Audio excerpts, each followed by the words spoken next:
अब जंग स्टार्ट हो गई है कंट्रीज के बीच इंडियन वर्कर्स के लिए।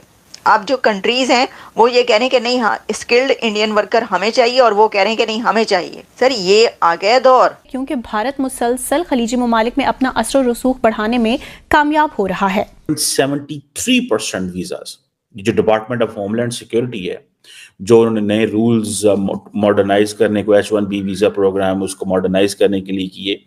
और वो कह रहे हैं जी जो कंपनीज हैं, पर्टिकुलरली IT कंपनीज जो जॉब वैकेंसी निकालती हैं, ये क्रिटिकल जॉब्स हैं, इसके बगैर अमेरिका ग्रो नहीं कर सकता, इसका नेट बेनिफिशियरी इंडिया होगा। तो ताइवान ने भी कह दिया कि हमें भी इंडियंस की जरूरत है। भाई कहाँ आप, कहाँ सारे आप ही ले जाएंगे, क्योंकि तकरीबन 73% वीजा जिन लोगों को मिलते हैं वो इंडियंस हैं। चाइना भी इससे पीछे है। कहाँ बैठे हैं आप लोग, कहाँ सोच रहे हैं? ये वही नेशन कर सकती है, वही कौमें कर सकती हैं जो अपने नौजवानों को, अपनी यूथ को तालीम दें, एजुकेशन दें, IITs हो वहां पर। इलॉन मस्क ने कहा जी कि H1B को वीज़ा है, उसके ज़रिए मैं बुलाऊंगा और यहाँ पे लोगों की जॉब्स वगैरह और इस तरह की कोई बात हो रही थी। हाल स्किल्ड माइग्रेंट वगैरह का कोई प्रोग्राम है आई थिंक उनका, और वो इंडियंस को ज़्यादा आपको पता है कि प्रीफर करता है, लेकिन उसने खास तौर पे मुसलमानों को और पाकिस्तानियों को टारगेट करना शुरू कर दिया, जिससे पाकिस्तान को परेशान होना चाहिए। बिल्कुल होना चाहिए। भारत हमारे लिए क्यों परेशानी का बायस होना चाहिए? भारत के लिए तो ऑब्वियसली खुशी की बात है। इंडियंस को ये भी एडवांटेज है कि वो सारे के सारे पढ़ते भी ज्यादा हैं, और ट्रम्प ने ये भी कहा है कि जो बंदा वहां पे 4 साल 6 साल रह के पढ़ता है तो हम उसको भी देंगे, क्योंकि वो हमारी इकोनॉमी के अंदर कंट्रीब्यूट करेगा, ग्रीन कार्ड देंगे। सो इंडिया ही इस एक्शन से ज्यादा फायदा उठाएगा। और जो भारत ग्लोबल साउथ के चैंपियन होने का दावा करता है वो भी आप देखिए तो भारत उसमें एक्टिव तो है ना। इंडियंस को ये भी एडवांटेज है कि वो सारे के सारे पढ़ते भी ज्यादा हैं, और ट्रम्प ने ये भी कहा है कि जो बंदा वहां पे 4 साल 6 साल रह के पढ़ता है तो हम उसको भी देंगे, क्योंकि वो हमारी इकोनॉमी के अंदर कंट्रीब्यूट करेगा, ग्रीन कार्ड देंगे। सो इंडिया ही इस एक्शन से ज्यादा फायदा उठाएगा, बिकॉज ये जो इंडियन स्टूडेंट जो वीजा होता है F1, सारे जो स्टूडेंट वीजा F1 होता है बेसिकली, वो उसको अपग्रेड कर देंगे। और ये जो एडजस्टमेंट है यूएस इकोनॉमी को, लेबर शॉर्टेज को, और इसमें मैं आपको बात बताऊं, US citizens and immigration services जो है वो कहती है कि हमें फायदा ही इस चीज से होगा कि अगर हम F1 वीजे को अपग्रेड कर दें, तो जो इस वक्त बड़ी तादाद में इंडियंस, लाखों की तादाद में एडमिशन ले रहे हैं वहां पे, तो समझें वो सारे के सारे अब नेक्स्ट सिटीजन होते जाएंगे अमेरिका के अंदर, बिकॉज ये उनको बंदे तो चाहिए। ठीक है जी, F1 वीजा जो है वही ट्रांसफर हो जाएगा टू H1B स्टेटस। सो सारी की सारी एम्प्लॉयमेंट, लॉफुल जितने भी केसेस हैं, जो मेजर चीजें हैं, वो सारी की सारी उनकी पूरी हो जाएंगी। सो ये एक चीज जो है वो आपको इसको समझना चाहिए। खबर दे रही हूँ वो ये है कि ताइवान ने भी ऑफर कर दी है इंडिया को कि आप आएं और हमारे लिए काम करें, हमें ज़रूरत है। अब आपको पता है ताइवान तो वैसे भी सेमीकंडक्टर्स का भी हब है, और बहुत सारे वहाँ पर ये सब बहुत बड़े बड़े काम इस सिलसिले में हो रहे हैं टेक्नोलॉजीज़ की, और तो उनको ज़रूरत है। क्या ये ताइवान की तरफ से इसलिए कहा गया है कि अब ज़रूरत तो उनको होगी, ऐसा नहीं है कि ज़रूरत नहीं है, लेकिन उसमें यह भी है ना कि एक ऐसी सिचुएशन में कि जब जो ट्रम्प के कुछ सपोर्टर्स ने कहा कि वो बुरा भला कहना शुरू कर दिया इंडियंस को, तो ताइवान ने कहा कि अच्छा ये अच्छा मौका है, तो हम ऐसा अगर कहेंगे और हम देखेंगे तो फिर ऐसा करते हैं कि हम ऑफ़र कर देते हैं। क्योंकि इस सिचुएशन में अगर किसी को बुरा लगता है, ये वो कहते हैं अच्छा ठीक है अमेरिका को नहीं चाहिए तो ठीक है हम कहीं और चले जाते हैं, तो ताइवान है मौजूद। अब या फिर ऐसा हुआ है कि ट्रम्प, एलोन मस्क और विवेक रामास्वामी और इन सब की तरफ से जो तारीफ की गई है और H1B वीज़ा को कहा गया, सपोर्ट किया गया, वो इस वजह से किया गया क्योंकि ताइवान ने भी ऑफ़र कर दिया है। तो ऑब्वियसली कोई भी ये नहीं चाहेगा कि उसके कंट्री में जो इतने स्किल्ड वर्कर्स जो उनको चाहिए, स्किल्ड फोर्स, वो कहीं और चली जाए। तो ये एक तरीके से आप कह सकते हैं कि अब जंग स्टार्ट हो गई है कंट्रीज़ के बीच इंडियन वर्कर्स के लिए। अब जो कंट्रीज़ हैं वो ये कह रहे हैं कि नहीं, हाँ स्किल्ड इंडियन वर्कर हमें चाहिए, और वो कह रहे हैं कि नहीं हमें चाहिए। सर ये आ गया दौर, ये मैं आपको बता रही हूँ। तो कहाँ बैठे हैं आप लोग, कहाँ सोच रहे हैं? ये वही नेशन कर सकती है, वही कौमें कर सकती हैं जो अपने नौजवानों को, अपनी यूथ को तालीम दें, एजुकेशन दें, IITs हो वहाँ पर। मैंने आपको बताया कि कितनी साइंटिस्ट जो हैं यहाँ पर, और जो इनोवेशंस हो रही हैं, अमेरिका में सबसे ज़्यादा इनोवेशंस होती हैं। आप ये सब तो है अपनी जगह पर, लेकिन आप ऐसा ना सोचिएगा कि अगर जो साइंटिस्ट या टेक जनरेशन वहाँ से आ रही है इंडिया से, तो सबसे ज़्यादा इनोवेशंस में भी वो आगे हैं। सबसे ज़्यादा इनोवेशंस में अमेरिका आगे है। अमेरिका में सबसे ज़्यादा साइंस पर काम होता है, यहीं पर हो रहा है, लेकिन लोग वहाँ के बड़ी तादाद में यहाँ पर आकर काम करते हैं और वो ऑब्वियसली कंट्रीब्यूट भी कर रहे हैं और वो अपना अर्न भी कर रहे हैं सबसे ज़्यादा। लेकिन अमेरिका को तो चाहिए, अभी तो बहुत ज़्यादा खपत है।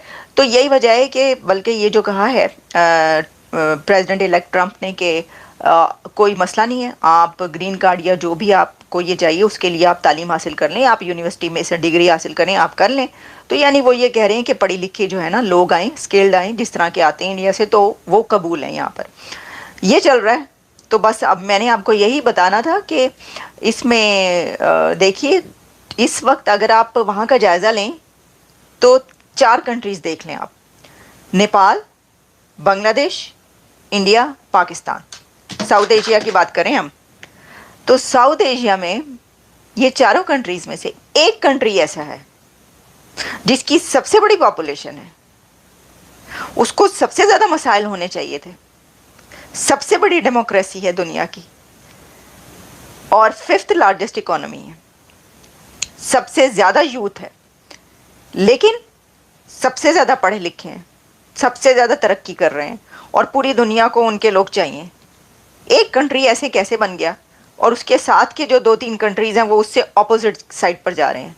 ना वहाँ पे तालीम है, ना वहाँ पर तरक्की है, और वहाँ पे जो दंगा फसाद हो रहा है और जो घमसान का रन पड़ा हुआ है, बांग्लादेश से लेकर आपको पता ही ना जो कुछ हो रहा है, ऑब्वियसली मतलब उस साउथ एशिया में आप देख लेना, इन 4-5 कंट्रीज़ को कंपैरिजन कर ले, एक कंट्री है जो एक्सेल कर रहा है। नमस्कार दोस्तों, ताइवान भारत के कामगारों को आकर्षित करने के लिए 2 नए वीज़ा प्रोग्राम लेकर आया है।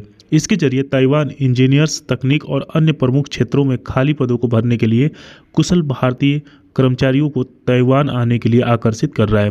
ताइवान का पहला वीज़ा कार्यक्रम एम्प्लॉयमेंट सीकिंग वीज़ा और दूसरा ताइवान एम्प्लॉयमेंट गोल्ड कार्ड है। ताइवान की सरकार इन प्रोग्राम के जरिए देश में कुशल कामगारों के बढ़ती मांग को पूरा करने और देश के आर्थिक विकास का समर्थन देने के लिए अपने कार्यबल को बढ़ाना चाहता है। इस बात की जानकारी भारत में ताइवान ने अपने आधिकारिक एक्स हैंडल पर 30 दिसंबर 2024 को एक पोस्ट के माध्यम से दी है। इसमें बताया गया कि ताइवान टेक और इंजीनियर और अन्य क्षेत्रों में कुशल भारतीय कामगारों का स्वागत करता है। एम्प्लॉयमेंट सीकिंग वीज़ा के साथ भारतीय नागरिक जॉब के अवसरों का पता लगा सकते हैं, जबकि ताइवान एम्प्लॉयमेंट गोल्ड कार्ड पेशेवरों के लिए एक वीज़ा, वर्क परमिट और रेजिडेंस परमिट प्रदान करता है। भारतीय श्रमिक सहजता से ताइवान आ सके, यह सुनिश्चित करने के लिए श्रम मंत्रालय ट्रायल रन आयोजित कर रहा है।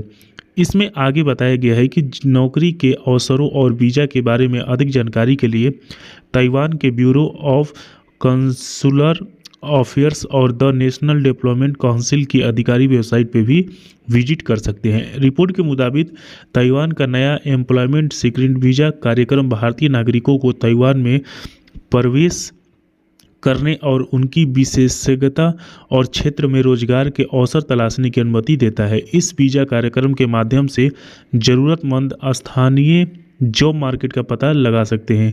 यह ताइवान में अपने करियर की संभावना तलाशने वाले लोगों के लिए आकर्षित विकल्प है।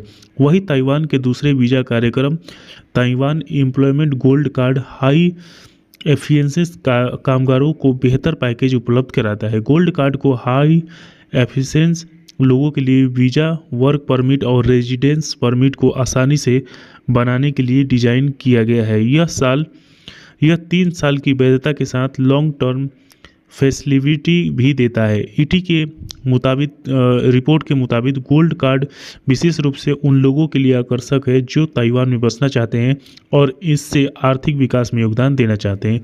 तो कहीं ना कहीं जब से ये न्यूज़ सामने आई है तब से अमेरिका और ताइवान के बीच में भी छिड़ गई है, क्योंकि पूरी दुनिया, ताइवान और अमेरिका को छोड़िए पूरी दुनिया चाहती है कि भारत के जो लोग हैं जो कि पढ़े लिखे हैं वो हमारे यहाँ पे हैं, और वही पाकिस्तान के लोगों को तो पूरी दुनिया भगा रही है। पाकिस्तान के लोगों को वहाँ की मुस्लिम कंट्री तक जो है वो अपनाने के लिए तैयार नहीं है, और इसीलिए पाकिस्तान को इस बात का बहुत ज़्यादा बुरा लग रहा है कि आखिरकार हम दोनों देश जो है वो एक साथ पहले थे, बाद में बंटवारा हुआ और अगल बगल रहते, लेकिन फिर भी एक देश के लोगों की इतनी ज़्यादा जो है वो कहीं ना कहीं पहुंच दुनिया में है, और लोग चाहते भी है कि वो हमारे देश में आए। वहीं अगर हमारे लोगों की बात करें यानी कि पाकिस्तान की, तो वहाँ पे जो है वो कोई हमें पूछ नहीं रहा है, तो पाकिस्तानी इस बात पे भी रो रहे थे। दोस्तों बस आज की वीडियो में इतना ही। वीडियो कैसी लगी कमेंट करके बताइएगा। वीडियो अच्छी थी वीडियो को लाइक और चैनल को भी सब्सक्राइब कर लीजिएगा।